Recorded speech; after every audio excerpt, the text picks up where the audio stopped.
Hey all, welcome to ShareTrack. This is Raj here. Today I want to discuss Pfizer, J&J, Moderna and Astrazeneca.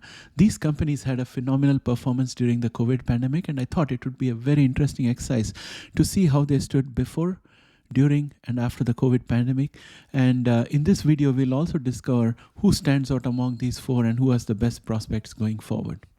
With that said, I would request that if you have not yet subscribed to this channel, please subscribe, and also please do not hesitate to use the super thanks feature if you want to support the channel. That said, let's get started.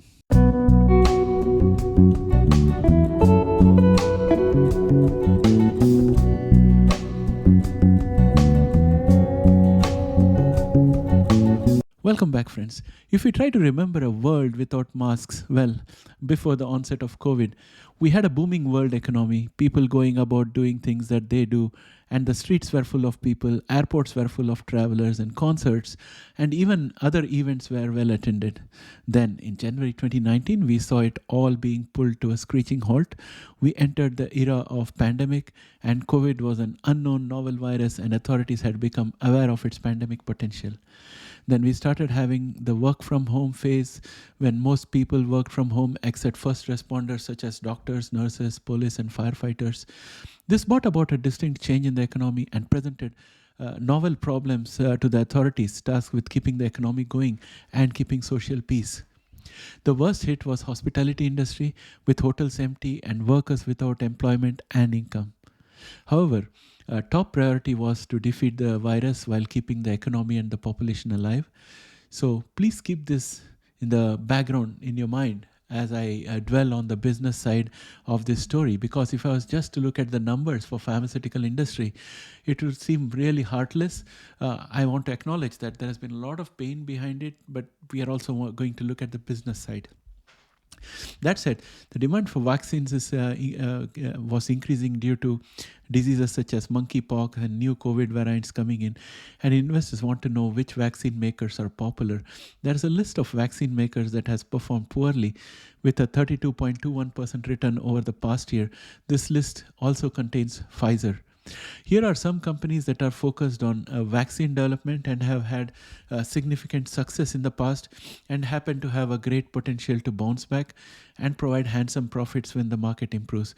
But will they reach the pre-pandemic heights? That is the big question.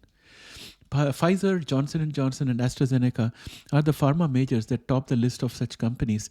And we also need to look at the dynamics at work. January 21, 2019 was the start of the coronavirus pandemic, and it started ramping up, and by February we had global air travel restrictions, while at the same time China COVID-19 deaths exceeded levels experienced during the SARS crisis. That created a sense of panic. Eventually, by the end of March 2019, COVID was declared as a pandemic.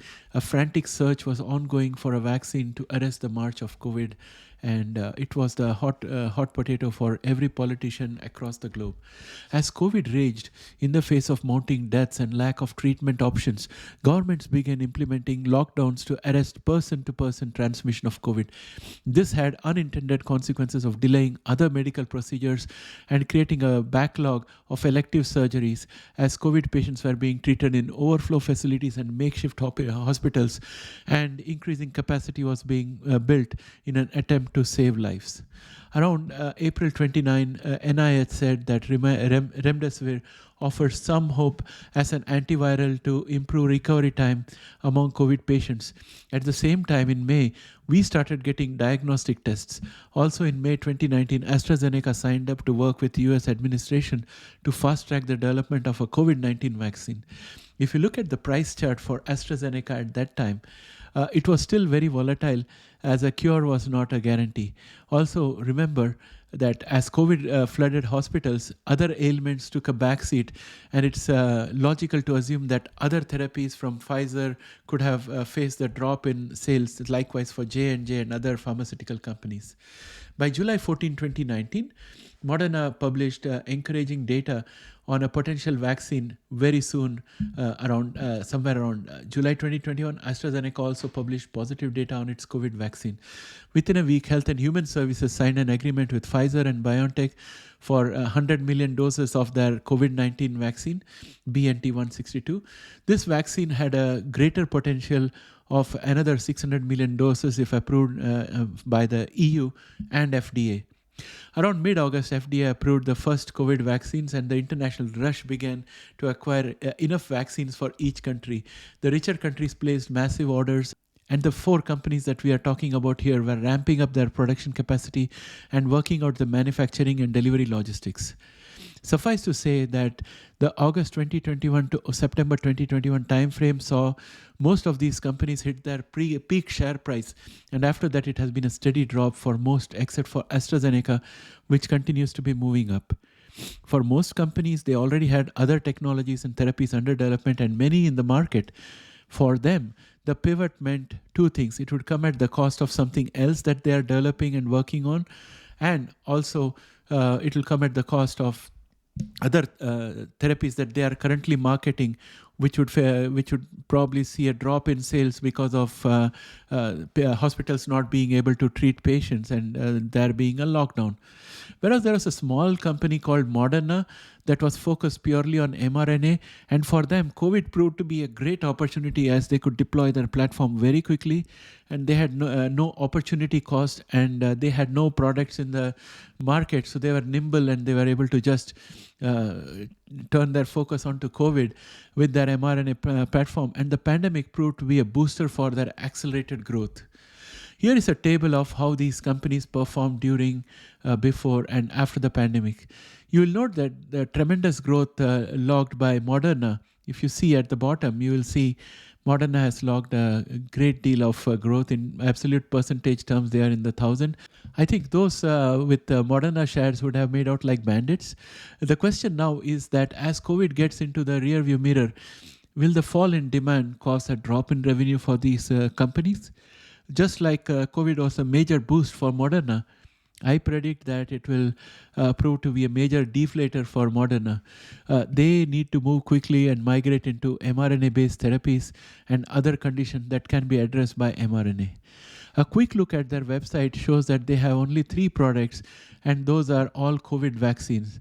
Their pipeline reveals a heavy concentration on COVID, but other ailments like RSV and flu is also being addressed. Of course, they're also working on the HIV vaccines that I have spoken about in my earlier videos. I think that most of these candidates are in early stages and have a long way to go before they get approved. However, COVID has proved that mRNA approval cycle can be short, and if that is the case, then we should be able to see at least one of the candidates getting approved by the end of the year. Now let's go into the TradingView platform. As we look at the price chart for Moderna, we can see that they have disappointed in the last 2 quarters in terms of their earnings per share. And on the other hand, if you look at AstraZeneca, they have a massive pipeline. Just look at their LCM projects. These are partially approved but waiting for complete approval. Check out the depth of their phase 3 pipeline. Likewise, we have Pfizer and Johnson & Johnson with deep pipelines and many therapies already in market. Moderna is like a baby in comparison. Someday, CRISPR Therapeutics will attain this kind of depth of pipeline, I hope. Any of our CRISPR therapy companies can be easily taken over by one of these big companies as a subsidiary or gene therapy division. All of us are waiting for our payday, and hopefully that happens very soon. So in conclusion, I think that good times will roll on for pharma companies in 2023. First half, there will be a residue market for COVID vaccines while most governments try to exhaust the stockpile of COVID vaccines that will expire in the next 6 months.